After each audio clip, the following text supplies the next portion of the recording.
Right, thank you very much for joining us again today. My name is Samuel Oludare Irokon, and of course, that is the 31st July 2022. I mean, the year is fast going. We just started January, just like yesterday. But then we thank God for His grace and His protection upon our lives. Today, we'll be talking about Nigeria's insecurity, the 2023 election preparation, which is ongoing, and of course, the main part of this is the need for a Yoruba referendum. As usual, I have Alagba Femi Odedeyi from Yoruba Referendum Committee. He will be joining us today, and we'll be talking about these things. So please do stay on with us. I'll be right back.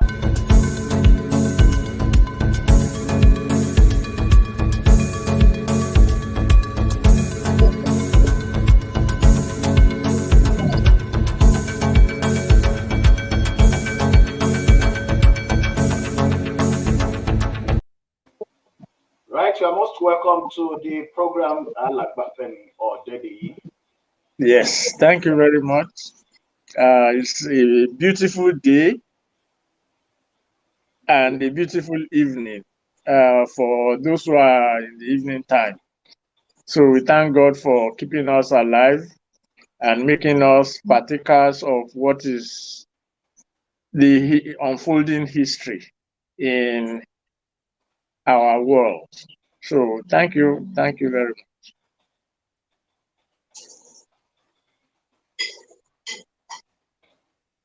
Right, Hello. thank you very much for that, sir. It's great to have you right again after some weeks of break. And Yeah. within that time, there's quite a lot that's happened. But before we get into that, I think it would be great as well for us to take just a bit from you about the progress of the committee's work regarding the petition that is before the Southwest Houses of Assembly.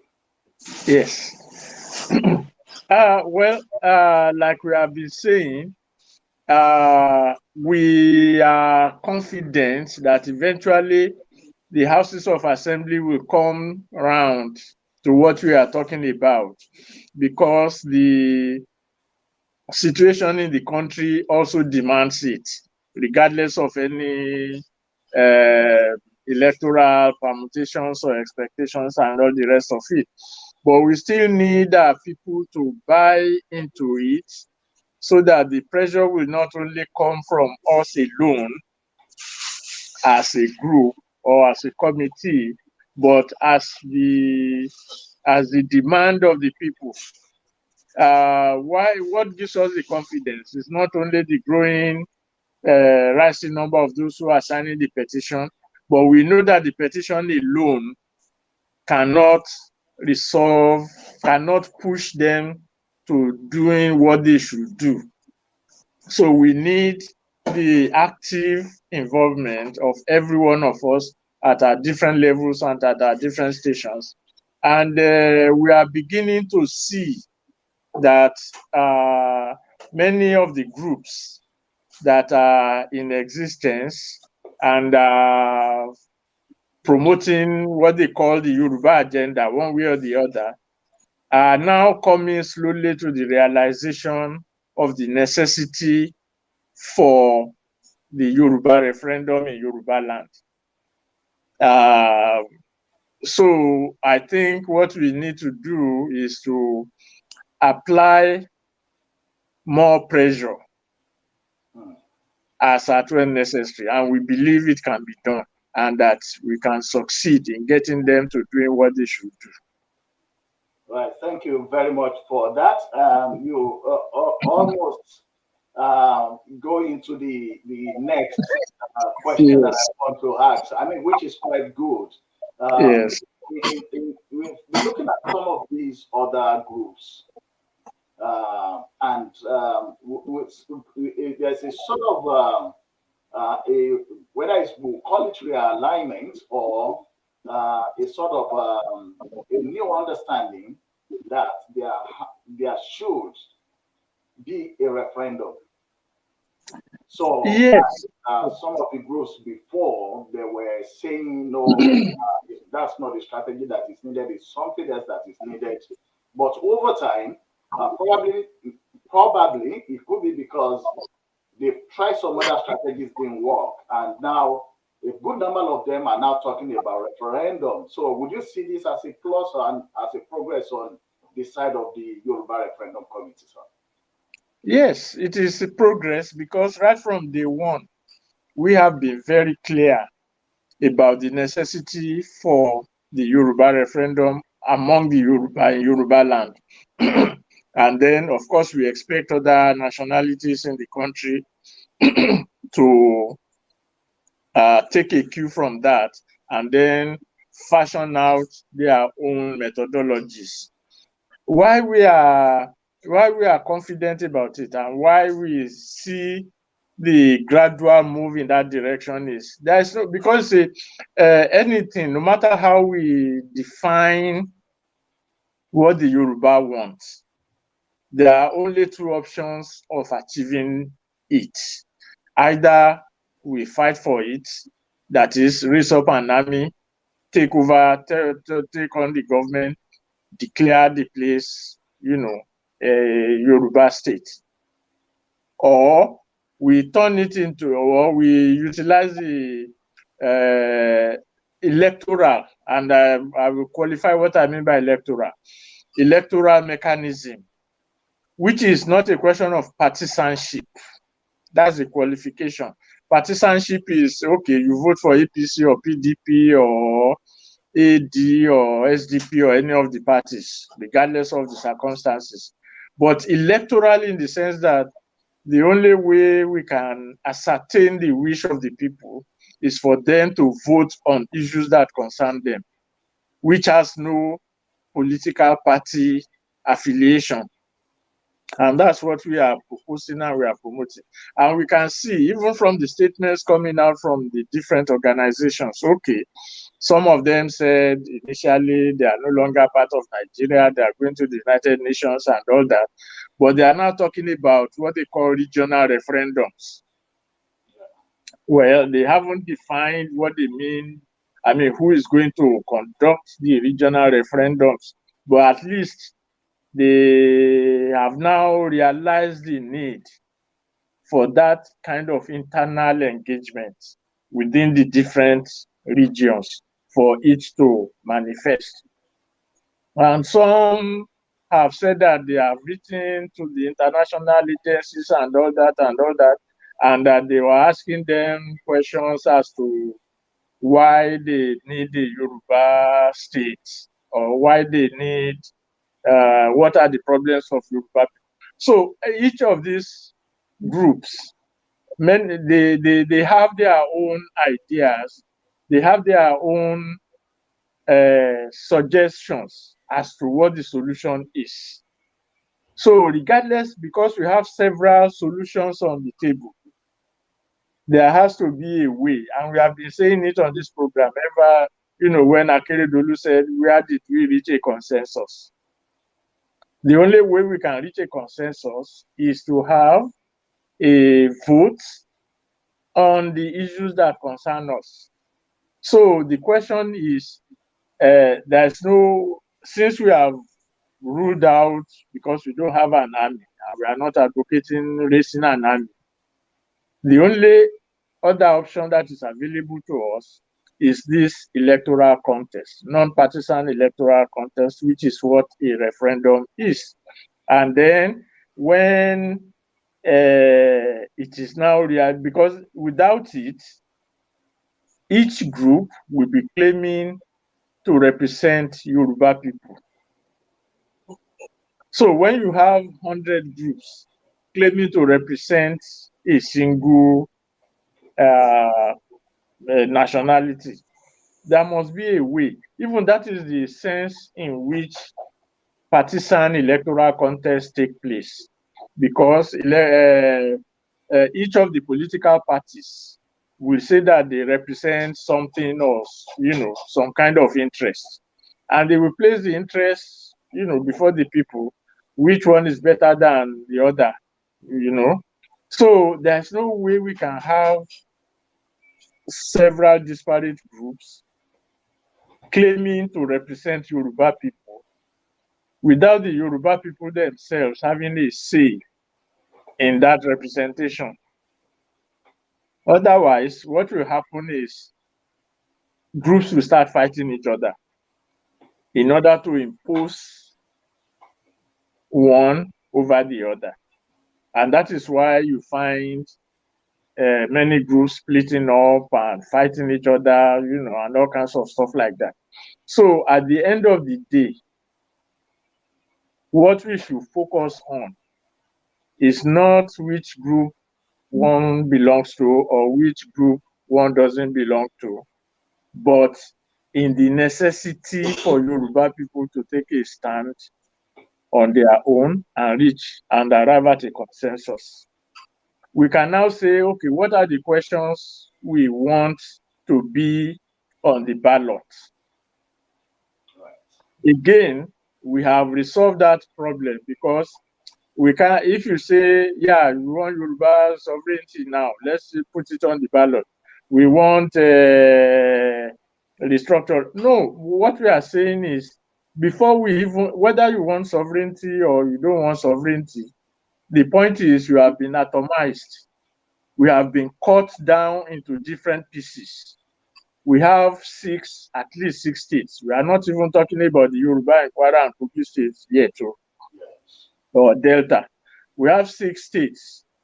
So the first thing is for the 6 states to have a consensus among themselves. And that is what we are after. And the consensus is, do we want to have a regional center that will negotiate on our behalf? Wherever that negotiation leads to, that's a different kettle of fish. But we have to find that common front. We have to establish that common front to pursue that goal. And that is what we have put in the question. Do we want all the states to be under one this? Yeah. So, but if you go out and start saying, yeah, do you want Yoruba sovereignty, yes or no? And then the different political interests will now be fighting among each other on whether they want it or they don't want it. By the time you know it, you will have 6 different answers. So what is the point? And we know that's the reality. So what we are now saying is cut the atomization. Let us cut the atomization. Let us be under one. That is the main consensus, the main issue facing us. Let us have one regional, whatever we call it. We call it the Constitutional Commission that will negotiate on behalf of Yoruba people with the Nigerian government and any international agency. Once we have that in place, the outcome will depend on the kind of negotiation and all the things that matters. So that's where we differ from the various things, and we believe that that is the safest, most peaceful way to go. Thank you very much. Now, when you talk about the Southwest states, that is the Yoruba states, Yes. we know that currently there are some things they're doing together. One Yes. of that is the Odua investments, Yes. which you've mentioned about. You did told us how it transformed from what they had before. Then it became Yes. Odua investments. Also, we've seen the efforts that has been done in setting up Amatekun, although Yes. there's no form of regional control at the moment, but at least we know that social numbers of Southwest states went on to set up their own corps for the Amatekun. So that means there are at least maybe a sort of a template, even if it's not a good one, on ground for the states to work together if the people really want. I know that what people would say is that if those that are in politics, if they want, and I think that is where the error is, where our people become laid back and they will just say what the politician wants to do rather than what the people themselves want those representatives to do for them. And I think this is the area of, where there should be awareness. So, in terms of uh, making people to know about their civil rights and social power. Is there anything your committee is doing at the moment to make people to know that they are actually the voice, electoral, whether it's by election, that's why they have to cast votes, but also in demanding for whatever they want from their elected representatives? That Yes. it should be them and not the politicians. Is there anything your committee is doing creating this awareness among the people? Yeah, we have been we have been publishing some bulletins as far as our capacity can carry us. And we have been holding meetings with different groups and individuals. And we continue to hold meetings with them that when we combine not just material resources, but our human resources and the reach to which we can get, like there are some individuals that are whose voice will be carried on the media more than others. There are those who will have to, pay for advertorials to get their messages out. There are what they call newsmakers, individuals, newsmakers, even in this struggle that we are talking about. So we are working with them, we are talking to them, we are asking for their, we deliberately decided not to form or create an organization for this purpose. Of course, we are organized. We have a committee. That's why we call it a committee.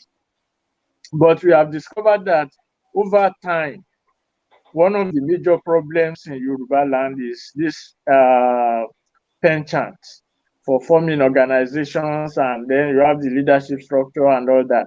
And in a very short while, there will be an internal infighting, and they will be fighting each other and all that. At the end of the day, the main purpose for the existence of the organizations will be lost. So what we did was to say, okay, let us forget about the organization. Let us focus on the purpose. That is, why are we engaged in what we are engaged in? Why do we need this? So when we focus on that, even if the organization backing this up, they won't be able to run away from that purpose. So we made the purpose, which is the Yoruba referendum, the central attraction. Let me put it that way. That's why we call it a Yoruba Referendum Committee. And that's what we try to let other people understand, that the problem we have, like you mentioned, is that we tend to place all the quote unquote trust on the politicians, that if they don't do it, but we fail to understand that it is the power that we have that will push them to do whatever is necessary to be done. And I will give you, from the examples you mentioned, they have Amotekun, they have Odua Investment, they have Dawn Commission. Yes, each of these things, they exist and they are doing what they are doing. But we also notice that aside from the fact that they are coordinating it at a bureaucratic level, I think most of the state governments have a department or a ministry of regional integration or something like that. But these things go beyond that. We are talking about philosophy of governance. In other words, it's not a question of whether you set up something and one state buys into it and they have different sectors. It is what is the thinking behind it? That is the necessity for that regional structure. What is, we say we are Omoluabi. Omoluabi cannot be atomized into 6 different compartments. No matter how you describe or define Omoluabi, it's also under one umbrella. That's why they call it Omoluabi, with different characteristics or manifestations. So the same thing with the regional authority, that if we have a regional, like Odua Investment, it's a private, essentially private, although government is also involved, but there's an economic philosophy behind it that each of the companies must abide with in order for it to achieve the purpose it was set to do. So if you look at Amotekun, yes, Amotekun, there is a philosophy behind insecurity, but once it has become atomized, the functionality of Amotekun becomes dependent on the state where it is established. So a state might say, well, we don't have too much money, or we have this, we have that, we have to manage it, we have to do this, we have to do that. Then another state that has more money will say, okay, I will buy 100 vehicles for you. Right. I'll do this, I'll do that, while still also buying vehicles for the Nigeria police. So and then the kind of philosophy, because when you are talking about security or insecurity, I'm just using Amotekun as an example, there must be an overriding philosophy behind it.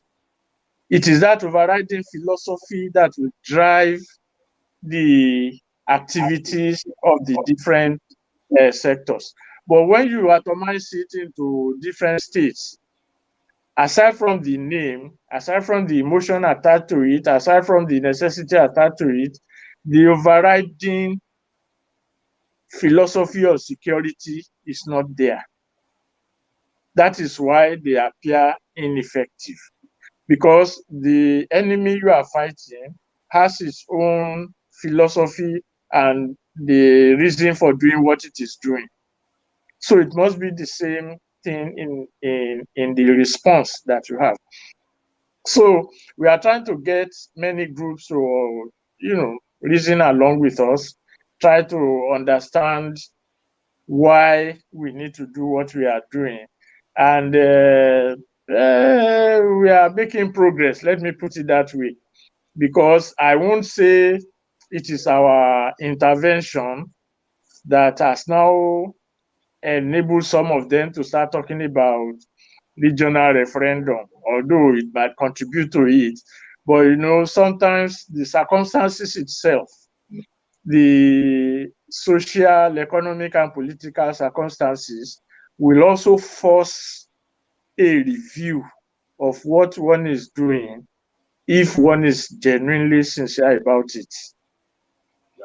So, yes, our own is to be like a catalyst. We present it, we are not forcing anybody to agree with us, but we are pointing them in the direction to look at the extant political reality. That once you look at it from that perspective, the only conclusion you can reach is what we have reached. And we are expecting that, as the contradictions ripen, as it is ripening now, people will see the need for it and then act on it. Okay, thank you very much. Before we go for a shorter break, because after the break we'll be talking about the insecurity in Nigeria. Yes. But the question before we go for that is this. Some people have asked that why is Yoruba Referendum Committee concentrating on a Yoruba referendum and not a sort of a Nigeria referendum, or that would be for other people that consider to be minority as well, or that felt just like Yorubas too, that they are being shortchanged in Nigeria? It's very simple. Number one, we are Yoruba people, and we say the English They say charity begins at home or something like that. Okay.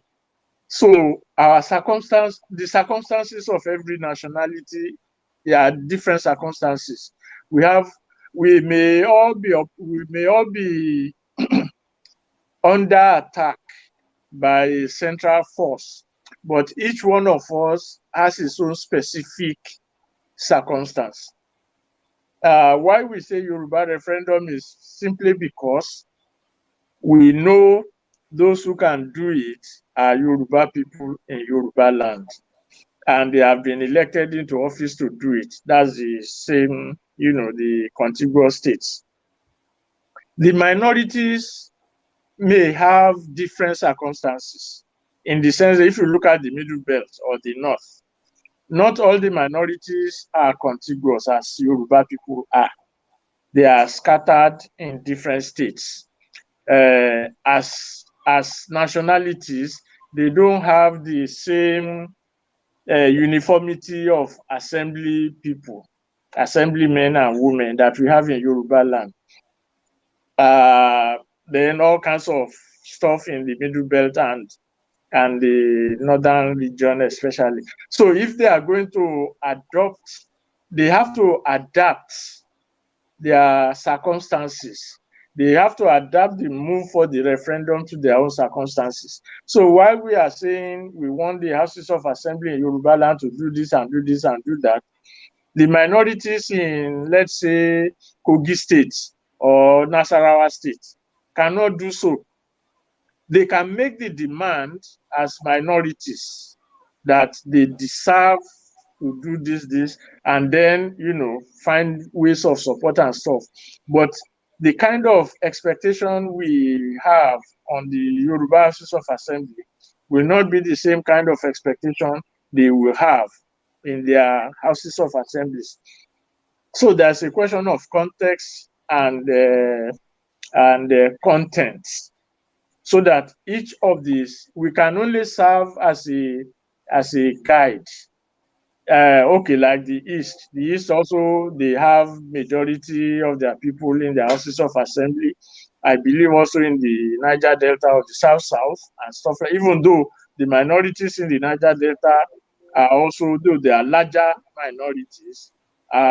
So they have to adapt the whole question of referendum to their circumstances, and also adapt their circumstances to the referendum. So the main thing is to know that the people as a people have the responsibility to work towards realizing their life goals by this method. It doesn't have to be the same method all across the country. If we say, for example, we can help each other. If we succeed in our referendum in Yoruba land and we set up the Constitutional Commission, the minorities in the Middle Belt and the North can seek support from that Constitutional Commission for their own issues. Because the Constitutional Commission will be negotiating directly with the nationalities, the minorities, not with the houses of, we can negotiate with the houses of assembly on their behalf also, So, but the weaknesses that they have in not having their own houses of assembly can be filled with the support we can give them, so that they, based on our own thing, then they can then piggyback on that, and we can jointly seek. And there's a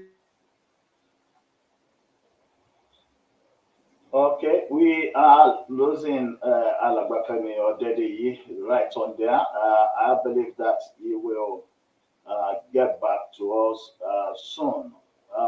We'll take that opportunity to go for a shorter break. Remember, we were speaking with Alagba Femi Odedeyi from the Yoruba Referendum Committee. He will be coming back, and we'll be talking more about Nigeria's insecurity and the need for Yoruba referendum. So please do stay on with us.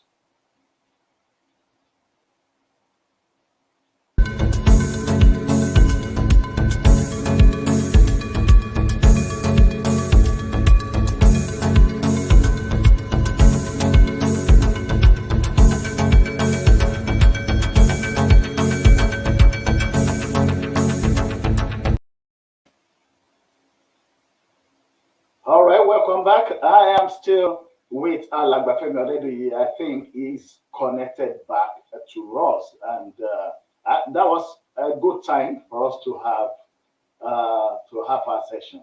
Okay, we are. Hello. Yes, we are yet to see. Okay, he's coming back on. I think is this your okay? Great. You are welcome back, sir. Are you hearing me? Are you hearing me, sir? Hello. Hello, are you hearing me? Hello. Hello? Are you hearing me, sir? Probably try to exit and come back in. Hello. Come back in, sir. Yeah, it's breaking. It's breaking. Yeah. Can you hear me now? No, it's breaking. Okay, hold on. Hold on, sir.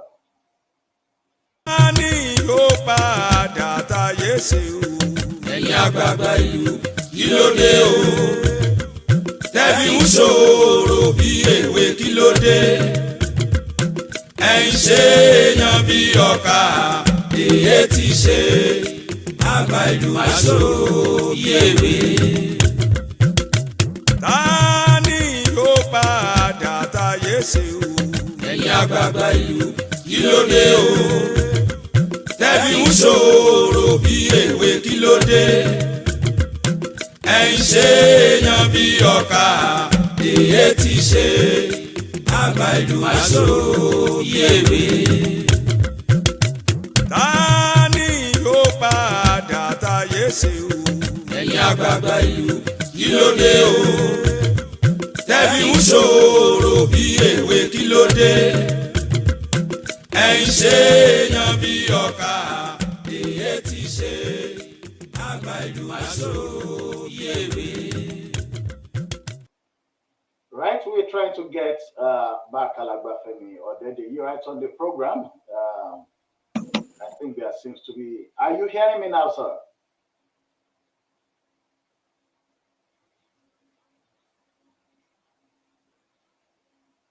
Okay, I think we lost him again. We'll try to get this sorted, and we do apologize. This happens once in a while. It's technology, so please do bear with us. Remember, we were talking about Nigeria's insecurity and the need for Yoruba referendum. We will be right back.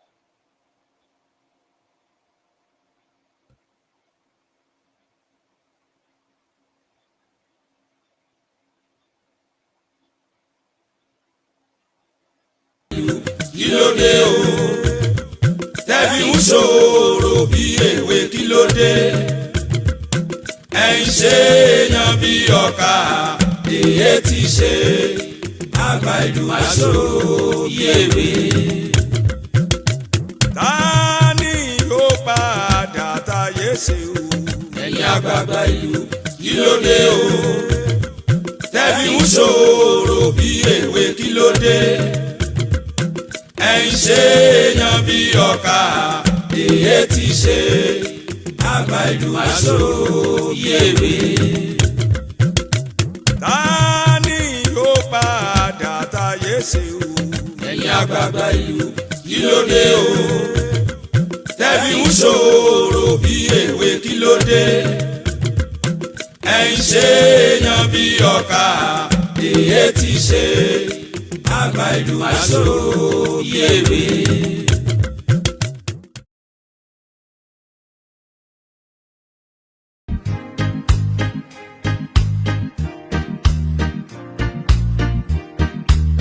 Line ho, uyu line lelo mana mene, mana wanzeru.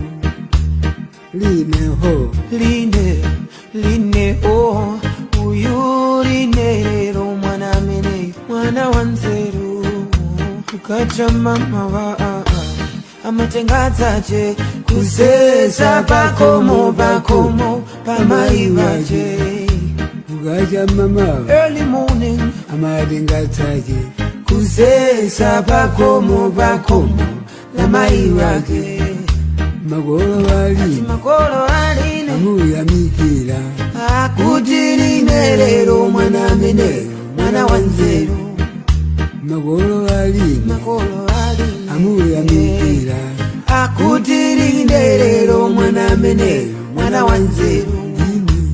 Line ho, line ho, uyu linerero mwana mene, mwana wanzeru. tinde Oh, tinde tinde tinde oh,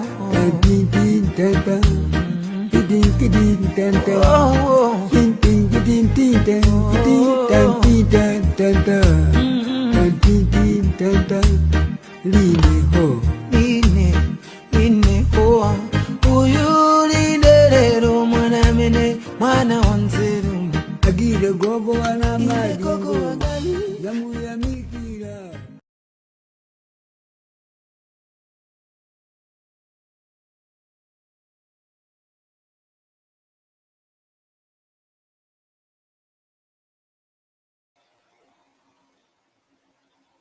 Right, once again, apologies for that technical glitch. I think I have Alagba Femi Odedeyi right on just now.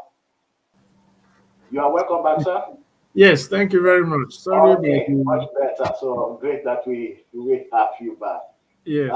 So for those that are watching us at home, I'm still with Alagba Femi Odedeyi of the Yoruba Referendum Committee.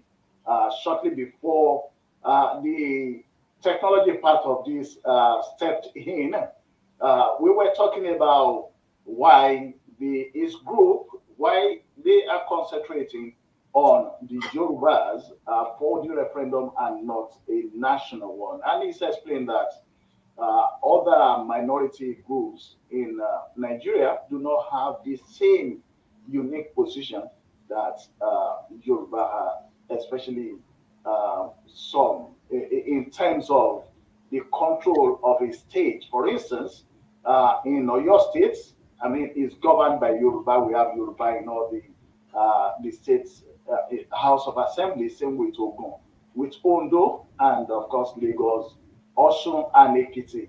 So for some other parts, like the minority in, let's say, in the north, in some of the states in the north, they do actually not hold their house or houses of assembly. So Yoruba stands in a very, very unique position to be able to push this forward and take advantage of the leverage that we have.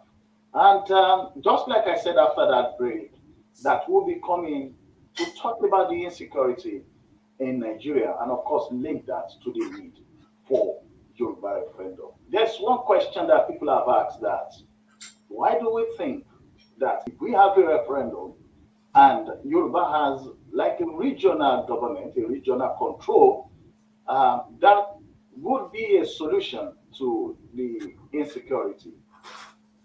Yes. This, Yeah. yes, Yeah. go Thank, on. yeah. It's very again. It's very simple because one, you to have to resolve questions of insecurity means understanding the cause of that insecurity. Now, Yes, for most Nigerians, let me put it that way, we say there's terrorism, banditry, and all this and all that, but they also manifest in specific ways in different areas. Although, if it succeeds in one area, it can be transported or exported into another area. And I will give an example. Let's say in the north, especially in the middle belt, where many minorities have been displaced, even in the northeast also, from their ancestral lands and placed in what they call internal displaced person camps, refugee camps.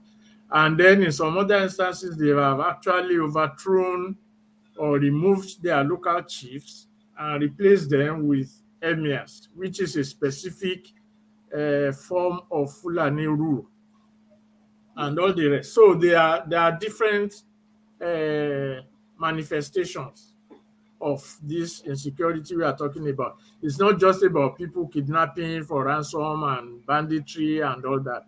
It has an existential effect on the various peoples. So to address it, the peoples must now determine what their existential realities are. Once they make that, that's what I meant by philosophy of governance the other time. Once you determine what your existential realities are, you will now be able to address the manifestations of insecurity. And we have said it before on this platform. Let's take Amotekun, for example, or you take anything. So you arrest a bandit, whether Fulani Asman or whatever bandit, but the Nigerian police takes over the prosecution. It doesn't make any sense. So to address the issue, you must have your own judicial system that can take care of these things. That means whatever it is we consider to be criminal in our own clime is what is criminal. It is not what Abuja or a central authority decides. So with that, for Yoruba people also, there's also a morality in justice. Then, when we say Omoluabi, so there are certain things that are known to be unbecoming. It may manifest as criminal or moral, but, it's embedded in who we are as a people. So these things must influence the administration of justice and the institution of justice itself. Like I keep saying, you have an Obaship system is different from the Emirate system. So you have the Emirate and the Obaship under the same judicial, it won't work. So that's why we say in terms of security, and then beyond that, security is not just an internal phenomenon, especially as we have even been made to understand that most of these terrorists are from outside Nigeria, if it is true that they are from outside Nigeria, they come from different, Fulani people and all the rest and that. Okay, for Yoruba people, if we are going to deal with it, we can deal with it based on our relationship with other Yoruba people in other West African countries. We can work with the other African countries where with sizable in terms of indigenous Yoruba, or not just migrant Yoruba, like in Benin Republic, Togo, some say in Ghana also. So once we have, if the terrorists are operating transnationally and they are flying all over the place, nothing stops the people from organizing themselves transnationally. In other words, if the Yoruba along West Africa have an understanding of who their enemy is, they will be able to address it from that perspective. The Fulani that are ravaging West Africa from Senegal to Cameroon, they will know that they are not just addressing, because if they have people, they control many governments in West Africa. So they can afford to move around as they are doing. But the peoples don't allow the peoples of the different countries to operate along with their own people in other countries. So that is why security is not just a question of buying guns and all that. It is part of the existential necessities of the people. Sultan of Sokoto mentioned it one time, I think 2 or 3 years ago. He said he's the leader of Fulani in West Africa. Okay, we are not quarreling with him on that. We are the leader of Fulani in West Africa. Does that mean the Yoruba don't have people in West Africa? I don't know the configuration of Obaship and all that, but which Oba will stand up in Yoruba land and say, I'm the I'm the leader of Yoruba in West Africa. And then you now have that Oba as the deputy to that Fulani leader in West Africa. So, of course, the Fulani leader in West Africa will act on behalf of the interests of Fulani in West Africa. So that is why everything is tied up to what we are talking about. That if we have our regional government, as it were, we will be able to look at security not even only from that just regional perspective, but also transnational perspective, because we will be able to relate with our people outside Nigeria's borders and deal with the problem that is emanating or passing through even their own land. So if we want to have our own police or our own army, and also their orientation will be different. Right. Their training will be different. Their expectation will be different. So all these things are combined. And for those who don't have people outside Nigeria, I mean the nationalities that are not spread outside Nigeria, they have nothing to worry about, because even internally, because we have that regional arrangement internally, they can also have their own internal regional arrangement. It will only be beneficial to them. So if like I said, the problem is transnational, the solution must also be transnational. And that starts from ensuring that no obstacles is placed in the way of any nationality that is transnational from acting on its own behalf. Okay, thank you very much. Now, okay, we're still talking about the insecurity in Nigeria. I could remember very well that some maybe months now, when you were talking to us on this platform, you did mention that except appropriate steps are taken by the people and not just the government or the police or the military, that the security in Nigeria will get worse. And Yes. which I think we are observing today, especially with what is happening, that there's was attack in Abuja, and not just in Abuja, we also had attack right here in those states, and some other parts of, I mean, in the west, in the southwest, and I'm talking about Yoruba land now. We've had maybe about almost about 3 to 4 Yes. attacks, and that is different from the headsmen Fulani, this thing that we were having before. So, and you did mention that there has to be an urgency with this issue of referendum. That if it were possible for it to be conducted before the 2023 election, that it would do us a whole lot of good. Uh, but you also mentioned that the committee, that is Yoruba Referendum Committee, is not against the 2023 election. So, would you be able to explain further to us how the two can run together without one disturbing the other? Yes, I mean it's very, again, it can happen, and it's very simple. You see, it doesn't take much for the houses of assembly to pass the bill for a referendum in place, especially when the 6 states, they have a what they call a legislative committee among all the different houses of assembly. I think they meet once in a while to harmonize their legislative agenda and stuff like that. So that should not be a problem for them to do and then to conduct the referendum. It will not affect the 2023 elections. One, because it is not the houses of assembly that is conducting the election.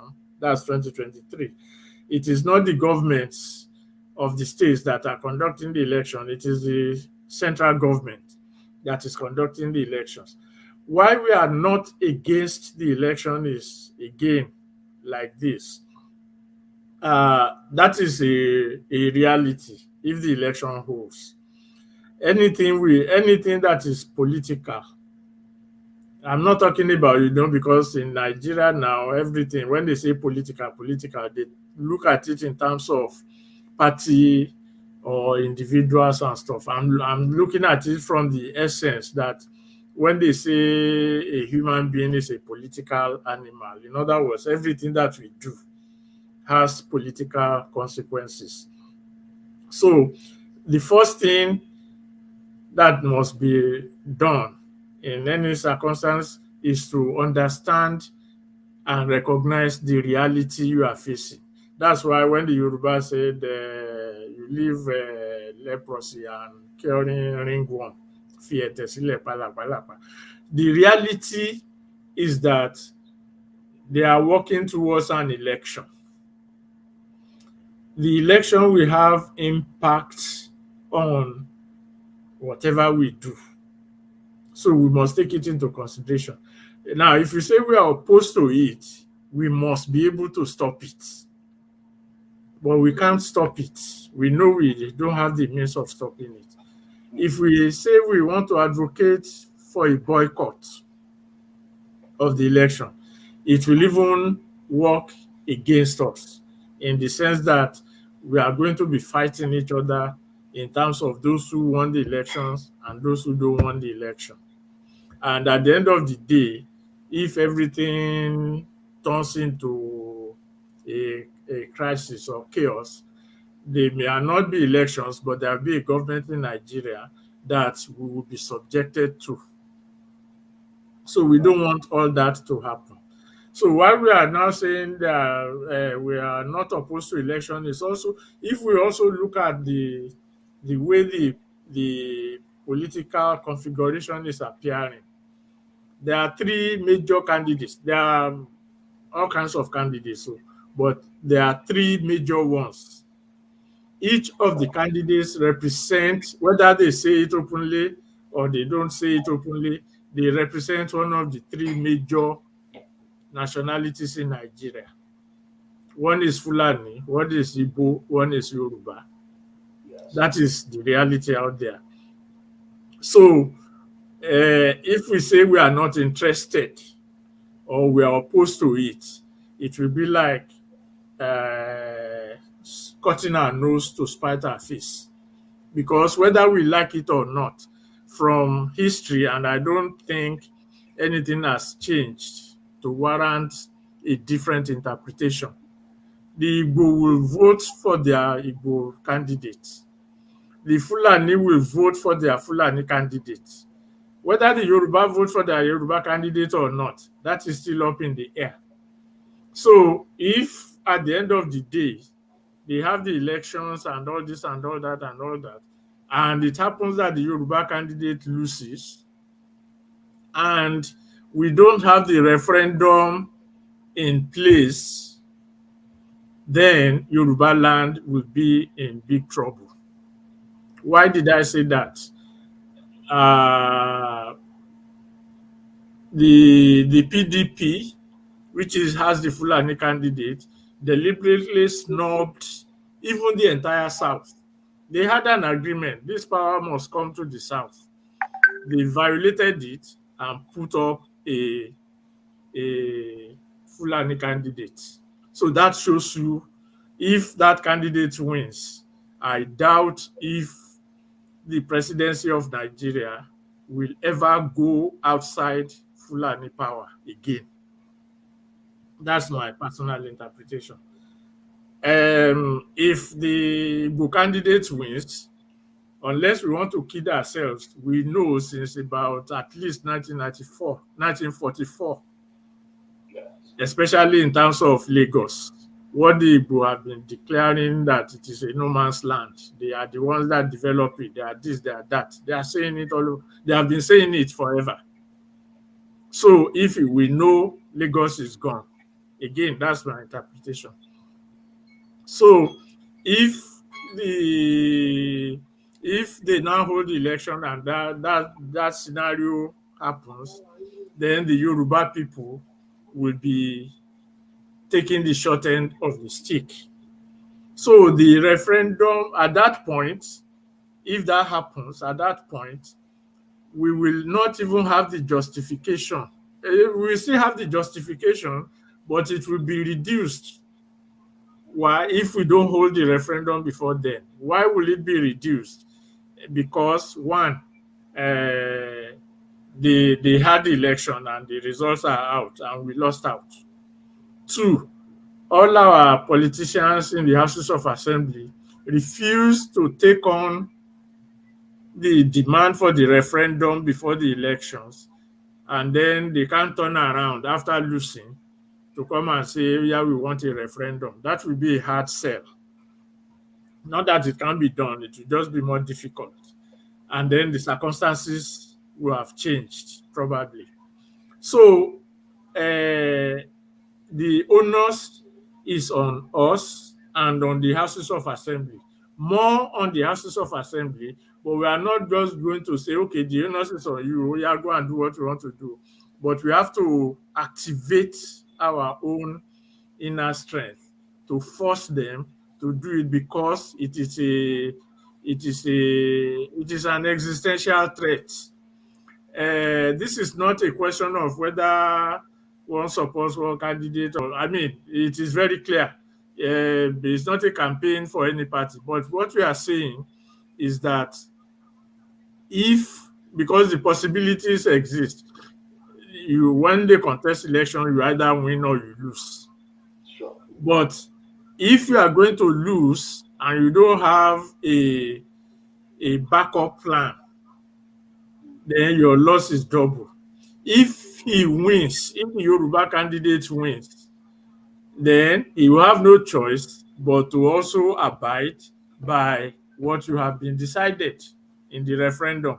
So it will be a win-win for the Yoruba people, not for the political parties now. Yes.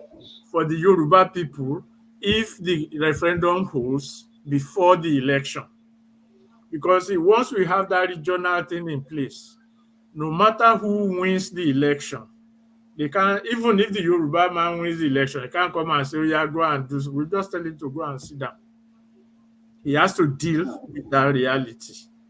And if he loses, whoever wins, whether Fulani or Igbo, has to deal with that reality also. So that's what we are saying. That is the urgency of it. Like I said, we are trying to get people to understand what is going on. We are trying to let them see, and hopefully they will be able to, see what is going on and act accordingly. Because I listened to one of the leaders of the Yoruba Nation Now movement. And then, he said some countries ask them two questions. What are the reasons for wanting Yoruba state? And what is the problem of Yoruba people? And then he said they responded, but you see, the question is this. Those people that ask the questions know why they are asking the question. Can we say that the Yoruba people are marginalized in Nigeria? Obviously not.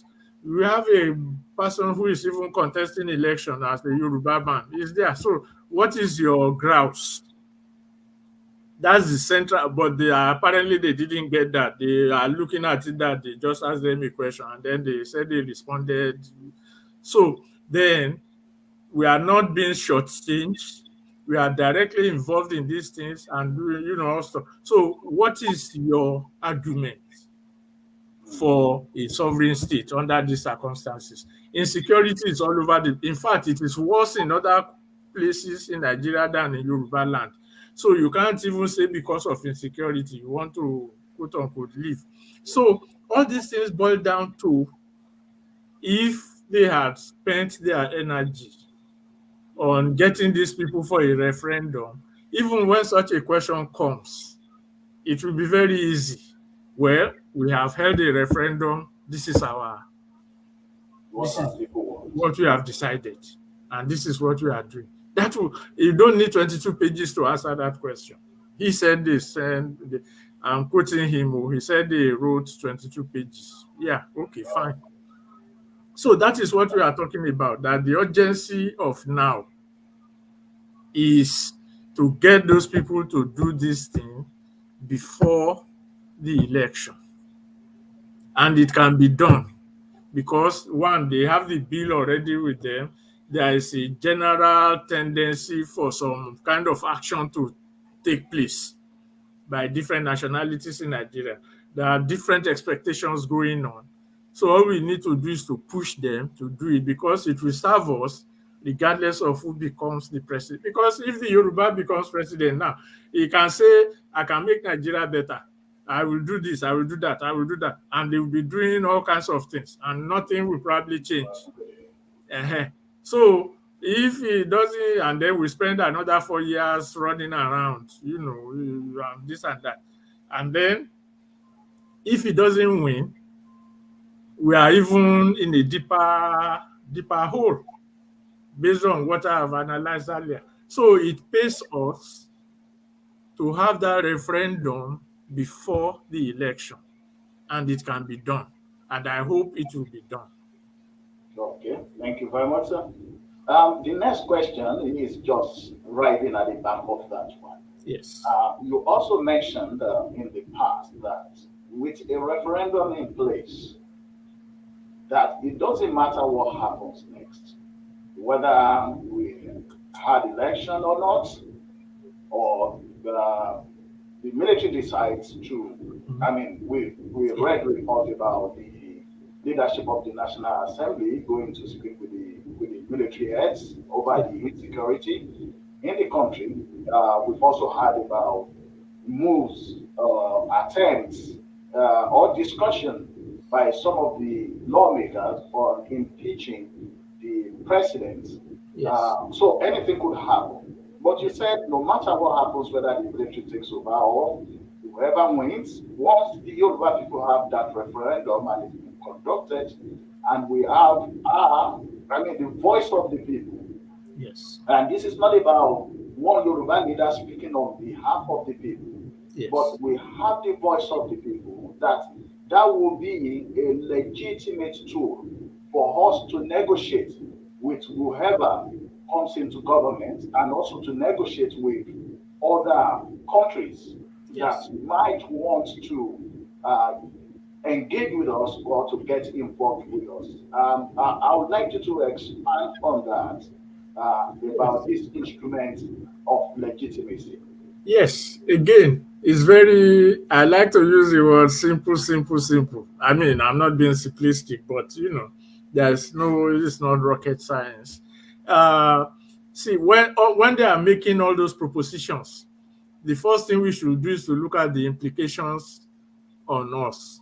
So let's say they do all the noise and then they say, okay, there's a military coup.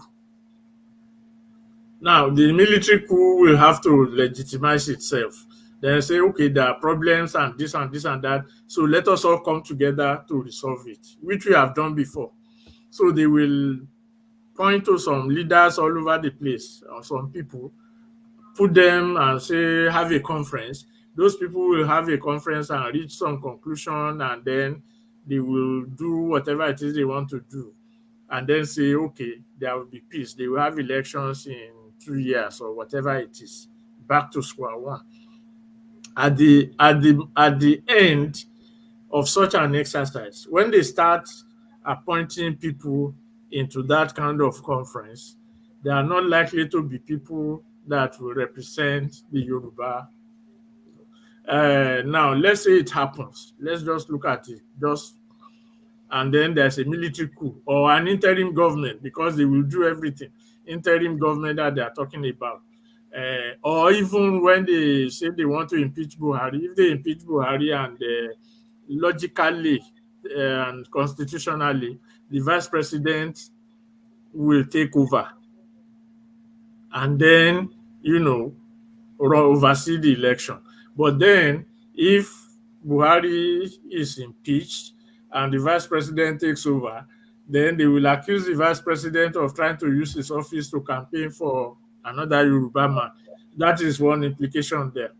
And, and then so when you look at the implications, and they start saying, okay, let us have a national conference and interim government and all that, and then they are not likely to invite people like Baba Akintoye there. I'm just using it as an example. There's a man who say, yeah, Yoruba nation or nothing. He's not likely to be invited to such a palace. And if they invite him, they probably shout him down. So they will look for people that think like them, or people that instigated the crisis in the first instance, who may, yes, they will be Yoruba people, Yoruba names and stuff like that, but they are not thinking in terms of Yoruba emancipation. So they will be there. They will be saying all kinds of things, and then they will come up with some kind of ridiculous resolution, and then we'll be back to square one. Meanwhile, the political structure that can be beneficial to us at this moment will have been destroyed and neutralized, because if such a thing happens, let's say a military coup happens, no more houses of assembly.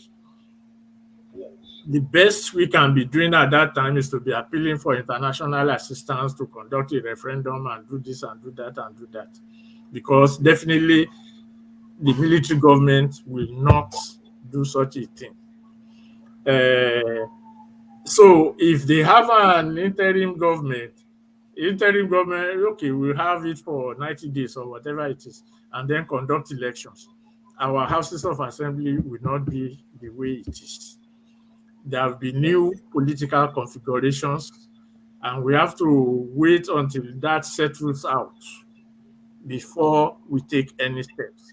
So at every point in time, there are certain moments in the political evolution of a people or of a country that you have to be decisive and take a certain step.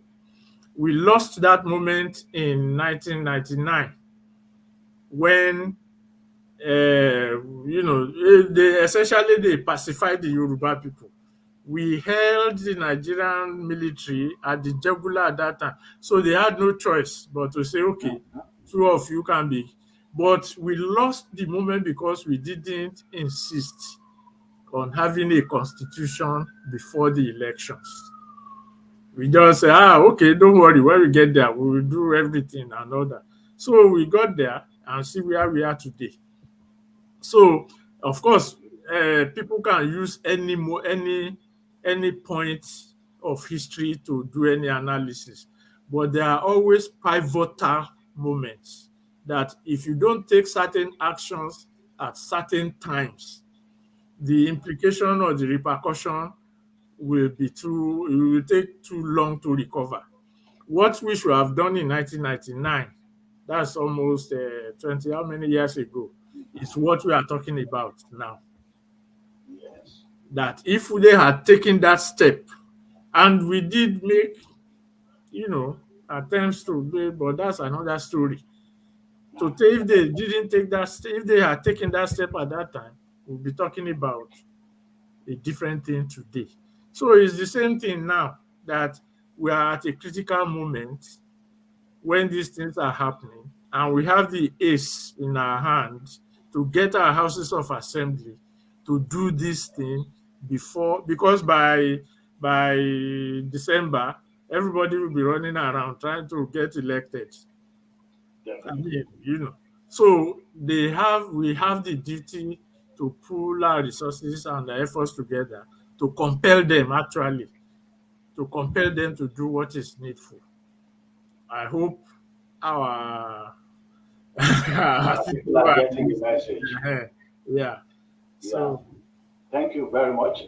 Before we leave that part of the insecurity in Nigeria, today there are most of the agencies, the security agencies, that is the state security agencies in Nigeria, are headed by people from the north.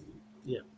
And we're not saying that the insecurity is not affecting us in the south, too, but I mean, it's affecting them more in the northern part of the country, despite the fact that all the security agencies are headed Headed by them. by people from that zone.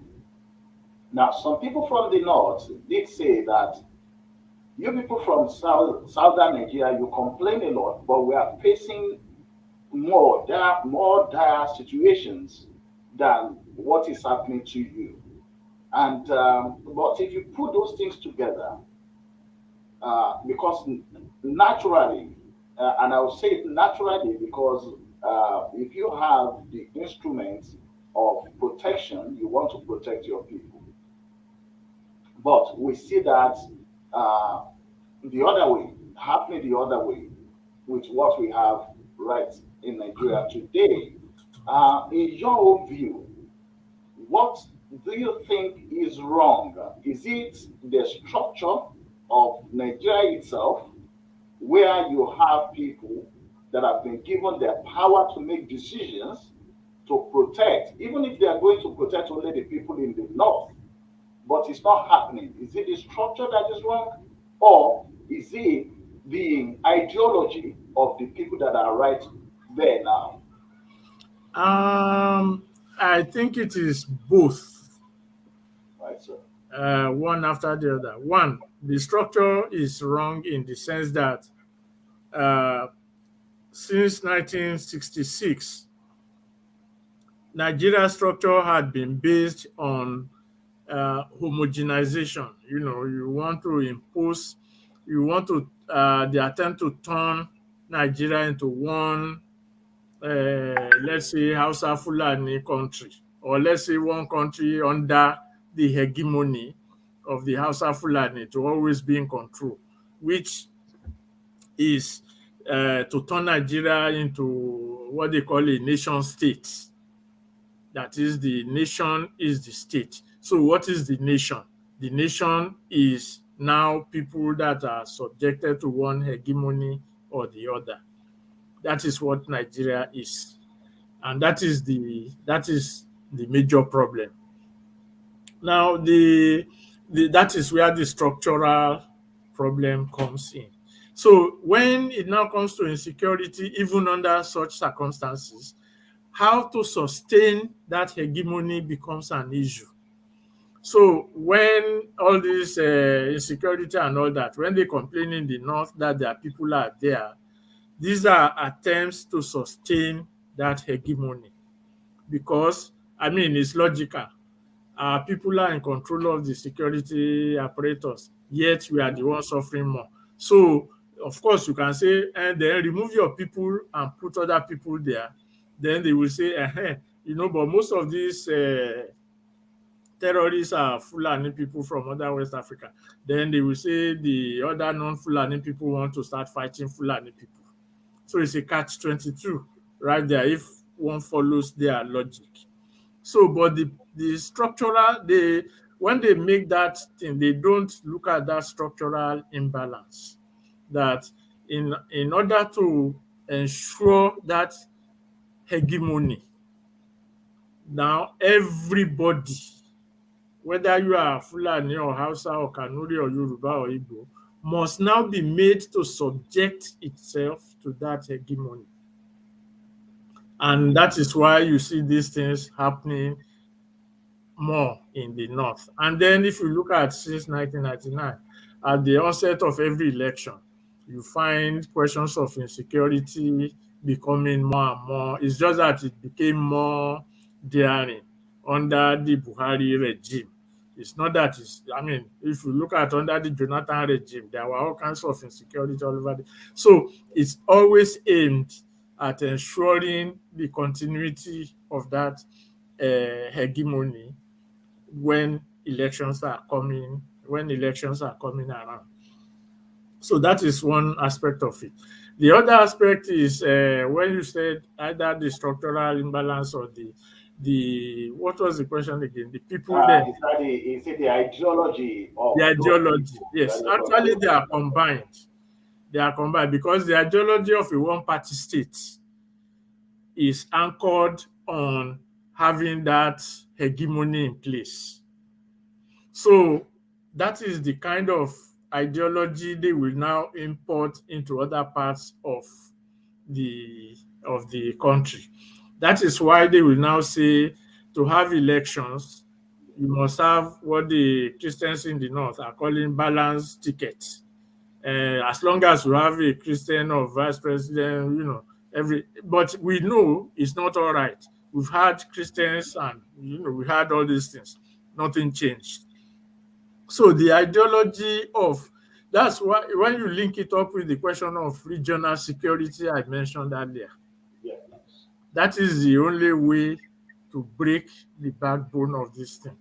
That the whole question of the nation state, if you look at all the African countries, the ideology guiding them is that imposition of that nation state by the colonial forces, colonial powers. They will, their colonial possessions, there will be one hegemony. In the case of Nigeria, the Hausa Fulani hegemony put all the power in their hands, and then they have to suppress all the others in order to sustain it. And then, before you know it, inter-wars will break out and the insecurity will happen. So now that we now have a transnational security problem, it cannot be resolved by a national security architecture. So it has to be resolved transnationally. And the only way it can be resolved transnationally is not by a commission of nations, like they have ECOWAS. They have some kind of Lake Chad Basin Committee or Commission, Nigeria, Chad, Niger, and Cameroon, or ECOWAS. No, because these are also nation states with attempts by a hegemony to impose itself on the rest of the countries. So the proper transnational means is to get the peoples in the different nations, the different countries, to act transnationally.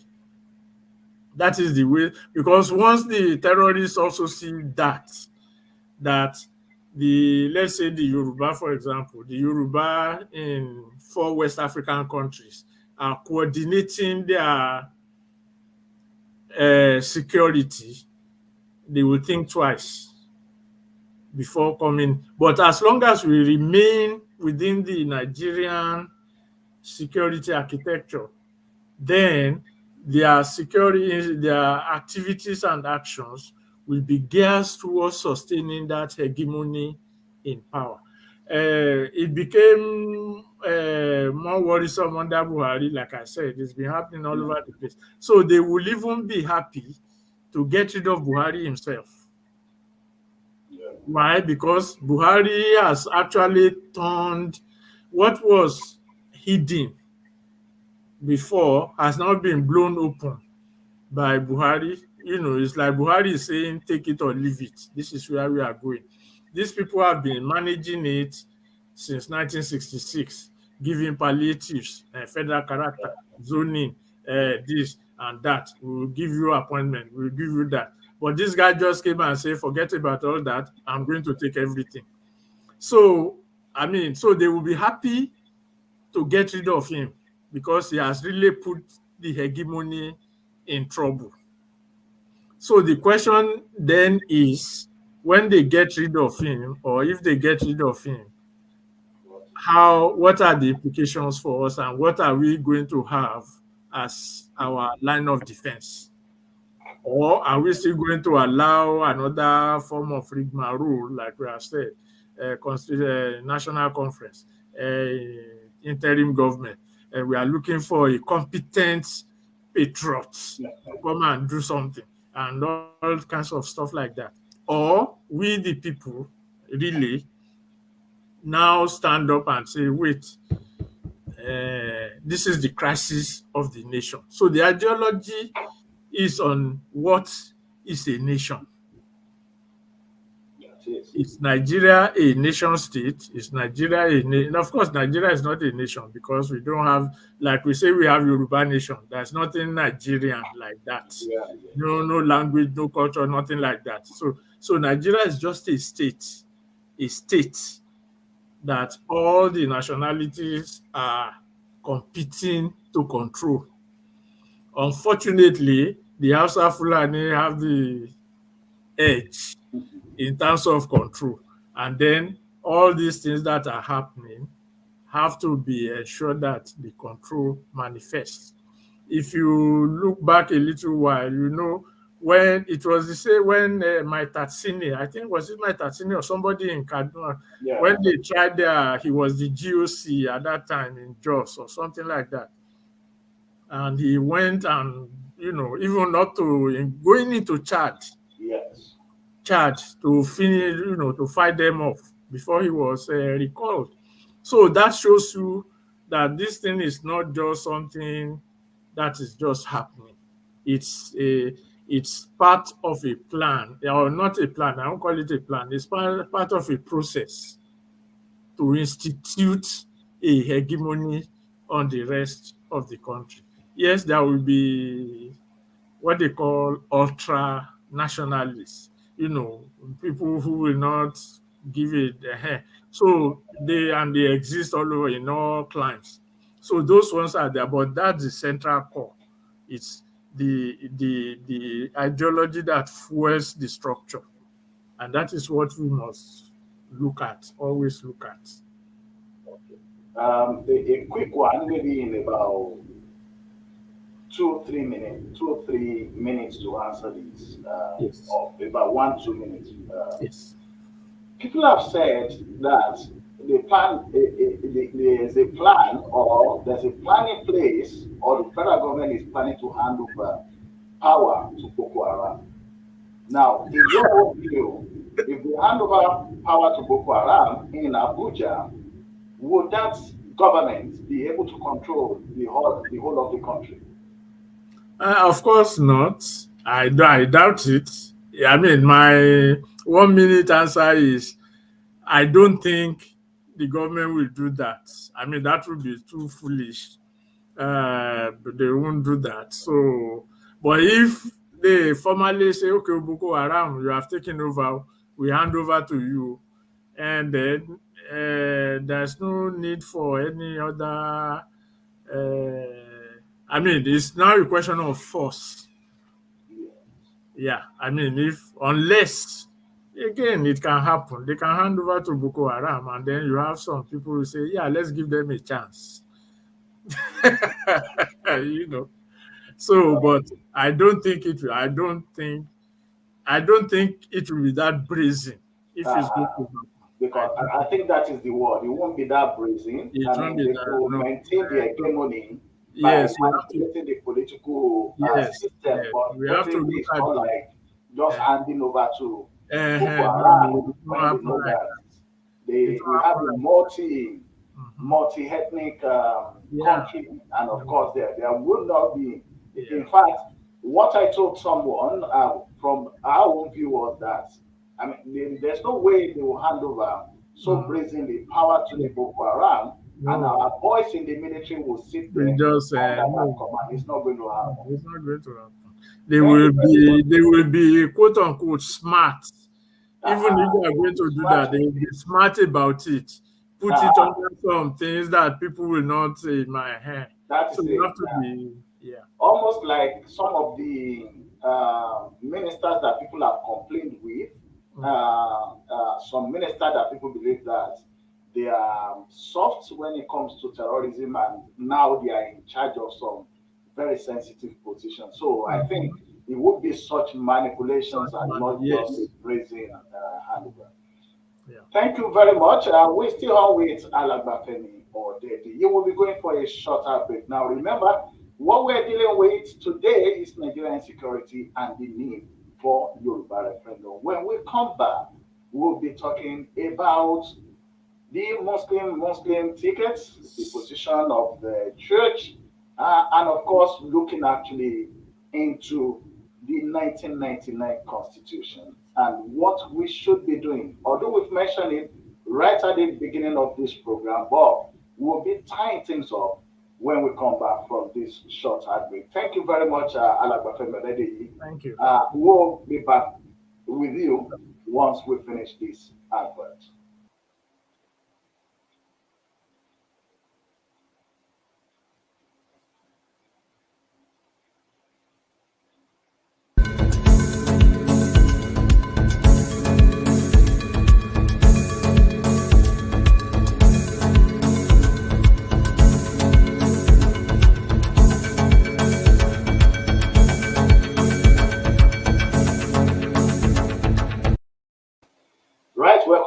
still on to OY Media Scotland. Remember, we are also in Ibadan, in Nigeria. That is OY Media Ibadan, Nigeria. You can also get that on our Facebook.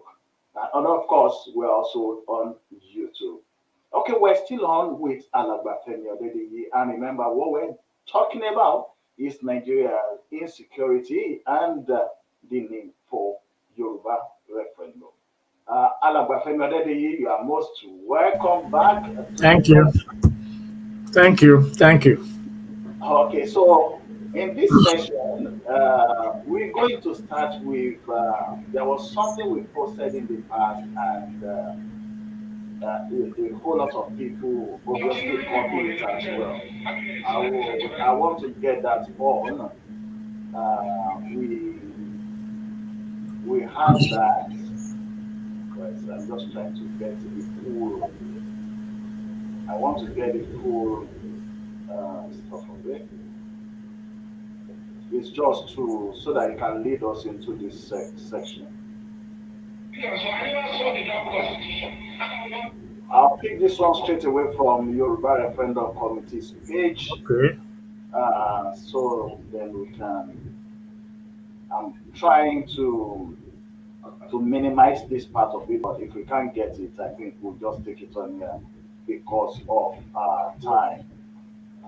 So let's get this here.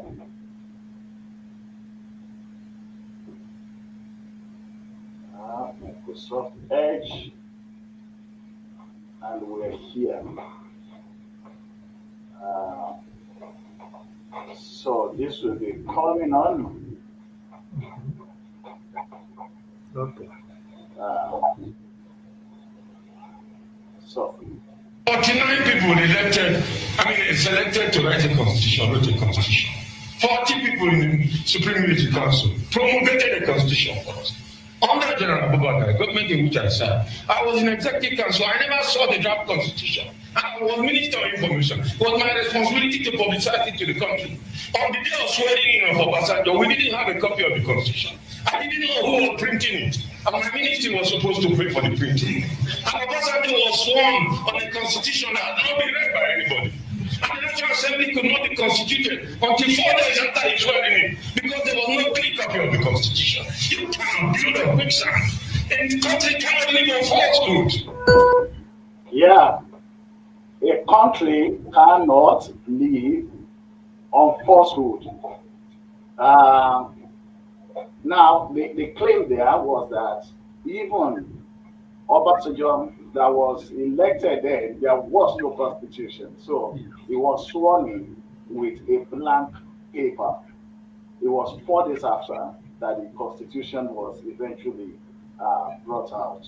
Now, in that same constitution, we've heard over and over that there are many times that Sharia was mentioned there, Islam was mentioned there. In fact, the claim is that of all the religions we have in Nigeria, that it's only Islam, Sharia, and the Quran that is mentioned in the 1999 Constitution.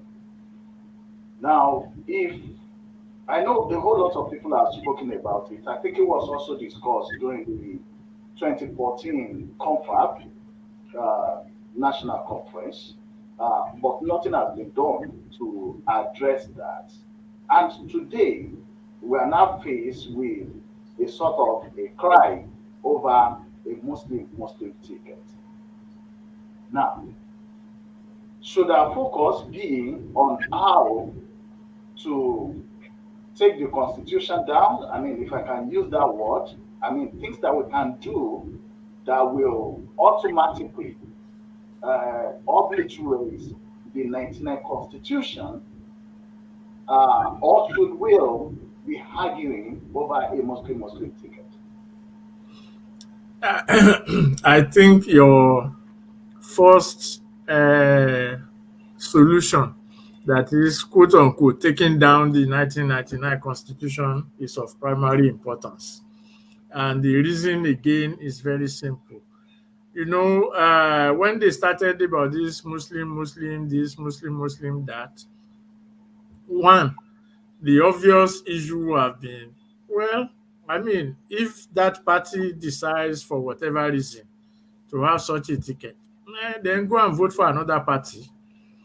Now, you can now say, and the claim they are making now is that because they are members of the party that made a Muslim ticket, that is why they are crying out against it.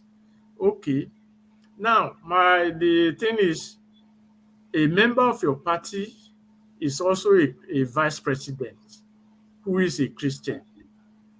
When all these things were going on, what was his public stance? Did he say anything about it? When your party is putting Muslims in place in their various organs, according to them, what were you doing at that time? Did you raise any objections openly as you are doing now? No, that we know of. Even the arrowhead of the campaign, Babachi Lawal, who says he's representing Northern Christians in the APC, when he was removed as secretary to the government and replaced by a Muslim, we didn't hear any cry about Muslim this, Muslim that. He just went quietly and everybody went their own business. So all along, like we have said earlier, since 1999, we have had Christian. Obasanjo was a Christian president. I mean, he was a Christian and the president. And it was under him that the issue you mentioned came out. When they declared Sharia law in the northern states, what did he say? He said, that's politics, leave them alone. And since then, we had Jonathan, who was also a Christian, and all these things they did not raise the issue at that time. So the issue is not, I think those who are raising that issue are insincere, politically insincere. And the reason is this, and we have to be clear as to what we are saying. When the whole thing blew up, when Tinubu won I think it was before he won the primaries, then he went to Abeokuta to make a speech in Yoruba language. That's where the Milokan, Awalokan thing came on. Yes. So when Babachi Lawal was going to react, he did not react to the content of Tinubu's speech. What he said was this, and I will summarize it, and I hope I'm truthful to the summary. And it is in the newspapers. What he said was this, that why should Tinubu be speaking in Yoruba language, in Yoruba land, when Northerners are present, which means the Yorubas, it will be difficult to trust the Yoruba people. That was his statement. So his angst against Tinubu is not about the Muslim thing. It is about nationalities. Because in the North, and the minorities in the North, we know what they are experiencing under their Fulani overlords. I doubt if they can speak their language in their presence. And we've had many reports of how the emirs have been imposed on mainly Christian communities in the North. And these people did not raise any voice. The Willings Commission in 1958, when they were negotiating Nigeria's independence and all that, and then actually it was the action group that brought up the question of minorities. And the Northern People's Congress and the NCNC said that there are no minorities in Nigeria. Action group had to take an Ijaw man to go to the conference, to go and testify. So the Willings Commission now suggested that all the minorities, they can have their regions, they must have plebiscites or referendums in their different areas so that their fears of being dominated will be allayed. It was the Northern People's Congress of Ahmadu Bello that scuttled it. And that was why today the Yoruba in Ilorin and Kaba provinces are in the north, quote unquote. So they prevented the holding of referendum and plebiscites in the minority areas at that time. That is the foundation for all this federal character and all this and all that.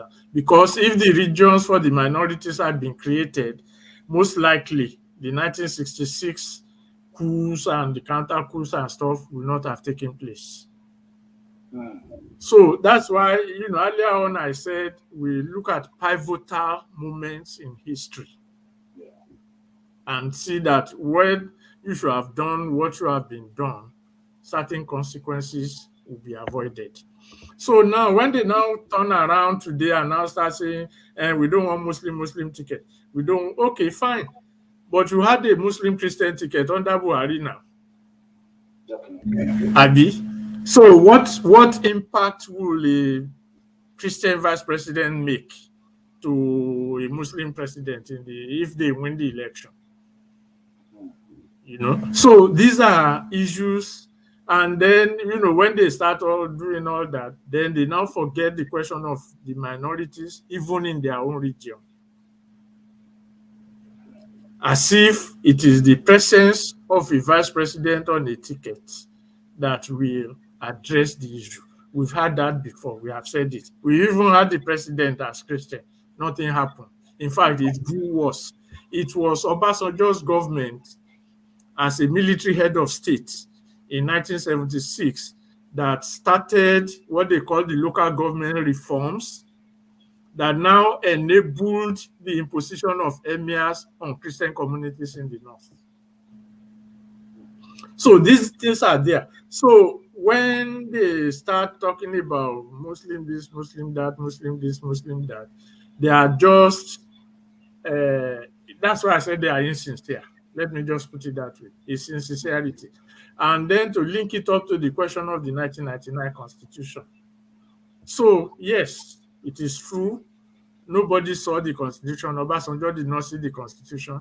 And we have been saying, not only also, everybody say, this Constitution must be changed. That was why even Ninas declared constitutional force majeure and all that. So everything that they are doing, including the tickets, is part of that Constitution. So if these people are sincere, all they need to do is to pick up people, okay, fine, you have done what you have done, though we don't like it, but we have to address this constitutional issue. It is not a question of because we don't pick a vice president Christian, we are going to vote for another president. In other words, we are reinforcing the Constitution that has created a problem for you. That's why I said I use the word insincerity. And although this is not a Christian program as such, but it affects Christians, a lot of Christian preachers have been messing up because they are not addressing the issue. They are just being emotional. Yes, it will be a feel-good thing. You have a vice president, Christian, Muslim, and all that. But, the problems exist before this time. And the solutions are there. That's the problem. If the solutions are not there, then we can excuse it. But the solutions are there. It was the Willings Commission that turned the minorities in the north to what they are today. And it was the handiwork of the MPC, of which at that time, Sunday Awoniyi was a private secretary to Ahmadu Bello. Sunday Awoniyi was a Christian. So what we are saying is that, yes, you may feel, Muslim, Christian, but go beyond that and then look at, okay, what are the possible solutions? You had the Minister of Information who said he doesn't even know what at Ibadan, when there was a Yoruba summit in Ibadan. It was the late Chief Bayo Akinola from Ondo, High Chief Bayo Akinola from Ondo, who almost fought with Bola Ige on the podium, because the man just got up and went to the podium and told Bola Ige point blank to his face, you can't participate in this election without giving your own conditions, without addressing these issues. And the thing, they almost fought. We, the little guys, were just looking at them on the podium. So what we are saying is, the problem is there and the solution is there. But like we keep saying, that is what they are doing. And the earlier they open their eyes, the better. If they had said, yes, they are APC members, they are Christians, they feel marginalized, and they have been marginalized all along, okay, fine. There's a constitutional problem that is leading to this thing. Let us address it. Instead of doing that, they now said, if you appoint one of us to be, what kind of solution is that? So let's leave them aside. Because we'll be rounding up with the question that still come around to the church. Yes. And I know we have three major religions in Nigeria. Yeah. And of course, the fourth is none, those people that don't have any religion. So we have Christianity, we have Islam, we have the traditionalists. And over time, especially during elections and co, we found out that it's mostly among the Christian community where we always have wars coming up. Probably it's because of the awareness among the Christians. We really don't have the traditionalists really even talking about election and vote and go. And I think we have it among the Muslims, but not as high as what we have among the Christians. So we have the CAN, we have the PFN, and we have other bodies as well that are Christians. And when I check the Bible, I'm a Christian myself. Yeah. So when I check the Bible, one thing that I noticed is that when God was talking to whether it's Abraham or Isaac or Jacob and the other ones, even up to the time of the kings, the prophet, the kings, it was about their tribe. I've really not seen almost nowhere in the scripture where God directed the children of Israel to go and destroy a place and then impose their religion on them. I've not seen any. We did have one case where they were going to destroy a place and those people came out to meet, and then obviously they lied and the king entered into host, so which he was unable to bring. But then I've seen that right from the start it's about preserving this tribe. Even when Israel had problem, or let's say the Jews, then we have the house of David, and then we have the other tribes as well. So it's always been about maintaining that tribe and co. And I begin to look at it why the Nigerian church are not seeing things from the angle that the fact that we even have we've got the history about the golden era when we were on ethnic nationality and we had progress. Yeah. Despite the church having that massive followers, I mean, when I say followers, that is people that attend fellowships and quite very intelligent and literate. Why is it that the church is not yet buying into this referendum? But when it comes to the Muslim ticket, their voices were right at the top there. Well, one I can have my opinion, but actually I can't. Of course, I can't speak on behalf of the Nigerian church, although I'm also a Christian by the grace of God. But the thing is, the church,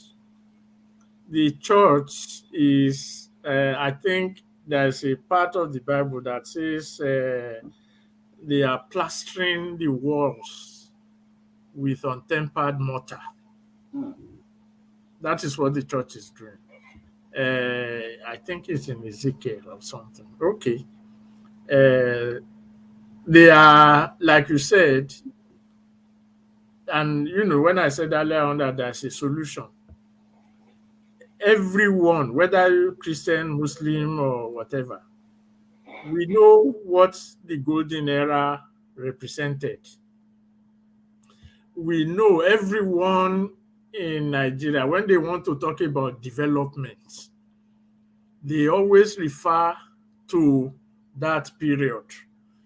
Whether it is the Western region or even in the North, they will say they have granite pyramids and all this and all that. In the East, they say they have palm oil and all. Even Buhari government, when it was going to showcase its rice production for whatever reason, what did it do? They created a pyramid just to remind people that we had. So we know all these things, but the church is running away from it, because that's why I said they are plastering the walls with untempered mortar, because it doesn't pay them to let people see that solution, because an untempered mortar is something that cannot stand, that cannot solidify, that is useless, really. So when the church now sees it, that's why I said the people in the APC talking about it, they are not sincere, they are insincere. That the solutions are there, but they are deliberately running away from it, because when I think somewhere in the Bible also talks about people with itching ears, just talking and actually increasing the lack of knowledge among the people. Why? Yeah, when they stand in front of their congregations, they will hail them, they will do this, they will do that, and they will, and everybody recognizes them. So that is what they are living off on. That is what they are doing. They are not opening the eyes of people, not even about any revelation knowledge that they may have, but on practical human knowledge that we know, that we have experienced, that people who are not addressing the congregation as is all over the place. We don't need to argue about it. Between this period and this period, this is what happened. It was when that period was destroyed that we ran into problems. So the logical thing is, why don't we just go and see what we can do about that so that we can move forward? But the church will not buy into it.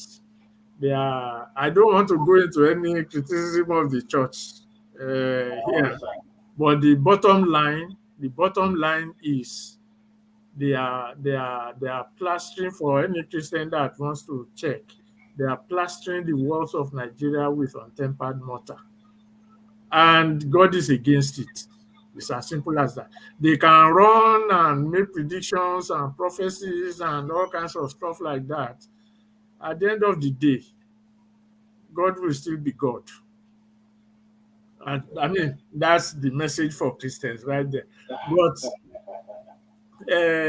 as far as what we are saying, that's what that all these Lawala and all these people that are gung-ho, and these people, let them go back into the Willings Commission and say, okay, why did this thing not happen? if the northern minorities and of course the southern minorities, but essentially if the northern minorities have their own regions, we won't be talking about Muslim ticket today. So, but the moment you keep on reinforcing that fraudulent structure called the 1999 Constitution, again, if they are really Christians, they are supposed to be, I'm not saying they are not Christians, but if they are really Christians, those who are complaining, they are supposed to be the light of the world, Abi. So if things have gotten to this point, that should send a message to them that they need to look critically at the problem and not just superficially, which is what they are doing. Yeah, why did this thing get to this point? We've had this Christian experience. We have this. We have a sitting Christian vice president who has not openly said anything about anything. So then look at the solution. Why were we prevented from having our own regions in the past? What can we do today to get our own regions instead of being atomized all over the place? Instead of imposing Fulani people, why should we look at the so-called local government reforms that has allowed the local government to be an appendage of the center? These are the questions they should be asking. I'm not saying if you don't put a civilian Christian vice president, they will vote for let them vote for another party. It doesn't matter. Maybe we've done it before. I'm not campaigning for any party. I'm just looking at it from the Christian perspective, that if that is the case you are making, then the solution is not what you are providing.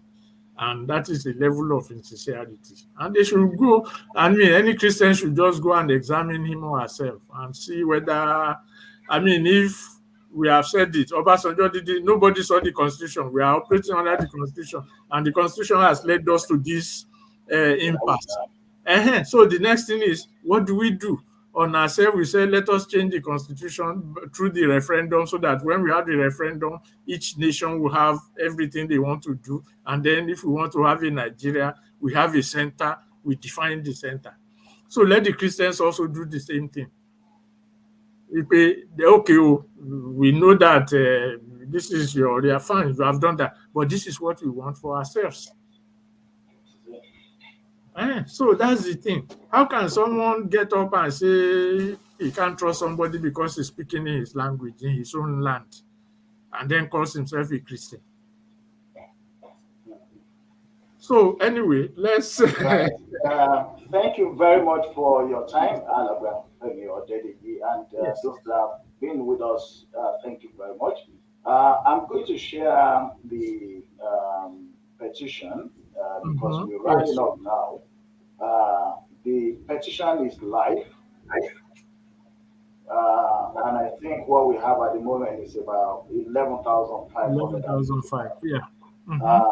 The petition, the bill itself, is right before the Southwest Houses of Assembly, yes, covering the 6 states of Southwest. That is Yoruba and Yoruba holds the Houses of Assembly.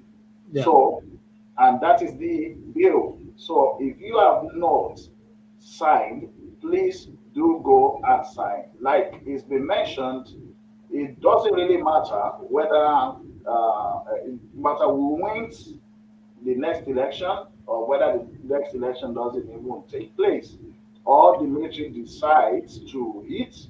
Once Yoruba have that legitimacy, that is what we will use to negotiate. We can look back at, just like the 1990 Constitution that was mentioned, we were not there to negotiate anything for the Yoruba people. Now, those people that were in government then, they negotiated theirs and they impute their own decision in the Constitution. Of course, with the MKO Abiola incident, that would have been it was a great opportunity Yeah. for Yoruba to have negotiated our stand in Nigeria, which we failed to do. So we are now at another borderline, and we should have something that is the position of the Yoruba people. Yeah. Your voice, my voice, not the voice of any governor or any Yoruba leader. We've seen that Yoruba today, we have many groups with people claiming I'm the leader of the Yoruba here and there and go. So that's why there is a need for an election, a referendum election to take place, where we will vote, and I mean the Yoruba people, we will vote, the vote will be counted, and we'll know what we want. And whoever we put forward to carry the message on and to negotiate on our behalf cannot negotiate on his or our own term. Yeah. The person has to follow the terms that we have handed to the person. And that is where the power of the people lies. I used to say it all over the world. They will remind us that the Yoruba people are intelligent, we are literate. In fact, within the Nigerian space, they will always take like the people in the southern part of Nigeria, especially the people that they are into business. Why, when they talk about education, they come straight to the Yorubas and strategy. But are we showing it at all? If we are now in a catch 22 and we have the solution right in front of us and we are not taking advantage of it. Like Alagba Femi Odedeyi said at the beginning, that if we miss this opportunity, then that means we have another 4 years. I mean, and that is the minimum because most president now wants to have 2 terms. So that is 8 years to continue shouting and crying to each other if we fail to take advantage of what we have. On that note, I'll be signing out. Thank you, Alagba Femi Odedeyi, for your time with us. Thank you. We'll hope to see you in another 2 weeks. You normally every 2 weeks join us. And of course, for those people that want to connect with Alagba Femi Odedeyi, the Yoruba Referendum Committee is on Facebook. You can drop message there or you can send any message to me. It will get to him. Also on Thursdays, on Yoruba Referendum Committee Facebook page, we are there. And there, on those Thursdays, we don't speak English, we speak Yoruba. So you can join us there on Thursdays. That's at 7 o'clock. Thank you. At 7, while this one is at 6. Thank you very much for your time today, sir. Thank you. Thank you. Ẹ̀yin àgbààgbà ìlú kí ló dé o tẹ́bí ń ṣòro bí èwe kí ló dé ẹ̀yin ṣe èèyàn bí ọkà èyí ti ṣe àgbà ìlú àṣòro bí èwe. Ta ni yóò padà táyé ṣe o ẹ̀yin àgbààgbà ìlú kí ló dé o tẹ́bí ń ṣòro bí èwe kí ló dé ẹ̀yin ṣe èèyàn bí ọkà èyí ti ṣe àgbà ìlú àṣòro bí èwe. Ta ni yóò padà táyé ṣe o ẹ̀yin àgbààgbà ìlú kí ló dé o tẹ́bí ń ṣòro bí èwe kí ló dé ẹ̀yin ṣe èèyàn bí ọkà èyí ti ṣe àgbà ìlú àṣòro yèwé. Right, thank you for everyone that are still with us, and that is us right at the end of today's session. We will be catching up with Alagba Femi Odedeyi in another 2 weeks, but do stay on with us right on OY Media Scotland every Sunday as we bring you guests that will talk to us about current affairs and some of other things that are happening right here in Scotland and the UK general. And that's me signing out. I remain Samuel Oludari Jirokun. God bless.